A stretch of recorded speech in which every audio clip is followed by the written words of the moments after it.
warahmatullahi wabarakatuh. Sahabat Bangkom Jawa Tengah yang berbahagia, ketemu lagi di diskusi kita hari ini. Kita nanti akan bahas tentang bagaimana menjadi smart narasumber atau penguji pada pelatihan kepemimpinan. Siap Bapak Ibu? Nah, Bapak Ibu, ketika kita menjadi penguji, paling tidak yang harus kita pahami dulu adalah grand design pelaksanaan pelatihan kepemimpinan sendiri. Dari grand design itu, PKP itu arahnya mana, PK arahnya mana, PKN arahnya mana, paling tidak harus kita bedakan. Jadi produk dari kertas kerja perubahan yang mereka buat, kalau PKP tentunya bagaimana kualitas layanan publik, kalau PKA bagaimana kinerja organisasi, dalam hal ini program-program yang direncanakan, kalau PKN konsep kebijakan yang mereka harus siapkan untuk instansi, atau kalau kabupaten kota ya kabupaten kota, kalau provinsi ya provinsi. Paling tidak konsep kebijakan nanti apakah itu dalam bentuk perbu, perwal dan sebagainya, itu untuk PKN.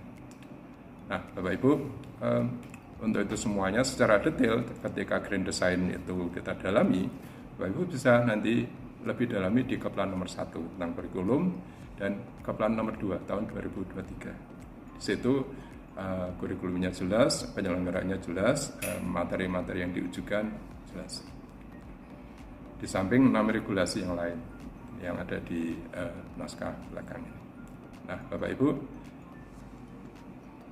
ketika kita menjadi penguji, paling tidak kita selangkah lebih maju daripada yang diuji tentunya. Oleh karena itu, ayo kita pahami konsep dasar dan tahap pembelajaran aksi atau proyek perubahan. Nah, bagaimana konsep itu kita bangun, bagaimana instrumen yang diperlukan, dan bagaimana kita menyampaikan pertanyaan, itu harus kita siapkan. Nah, Bapak Ibu, syarat untuk menjadi penguji paling tidak kita tidak sedang menjadi coach maupun kita tidak menjadi mentor. Nah, di sisi lain, pejabat struktural pun bisa, PTS para bisa, pejabat fungsional lain yang kompeten, yang kapabel juga bisa, termasuk siapapun yang ditunjuk. Oleh karena itu, ada beberapa kriteria-kriteria, silakan nanti di dalam. Nah, alokasi waktu seminar 45 menit, satu putaran. Nah, mentor hanya kejar waktu 5 menit, narasumber 10 menit. Nah, 10 menit harus kita buat efektif. Supaya efektif, ya tentunya Bapak Ibu harus membaca sebelumnya. Biasanya naskah itu akan dikirim secara online malam sebelumnya. Nah, harapannya Bapak Ibu sudah baca, yang kira-kira tidak perlu diklarifikasi di seminar yang nggak usah diklarifikasi. Tentunya untuk pendalaman silakan. Yang penting untuk rancangan ada 5 kriteria untuk PKP dan PKA maupun PKN. Sedangkan untuk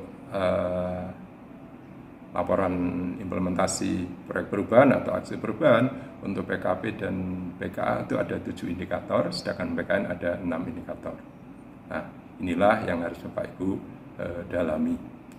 Nah, supaya nilainya nanti standar, paling tidak pagi harinya atau sehari sebelumnya itu sudah ada meeting kesepakatan coach, penguji, penyelenggara, dan mentor untuk memberikan penilaian. Utamanya coach, penguji, dan ya penyelenggara. Sehingga tentukan dari 5 kriteria apa saja yang akan dinilai, standar minimalnya berapa, maksimalnya berapa, itu nanti sesuai dengan level-level yang ada. Secara detail akan kita bahas di pertemuan-pertemuan lebih lanjut. Hari ini sebagai pengantar, mungkin saya cukupkan dulu. Salam sukses, be smart narasumber. Narasumber hebat, peserta luar biasa. Terima kasih. Assalamualaikum warahmatullahi wabarakatuh.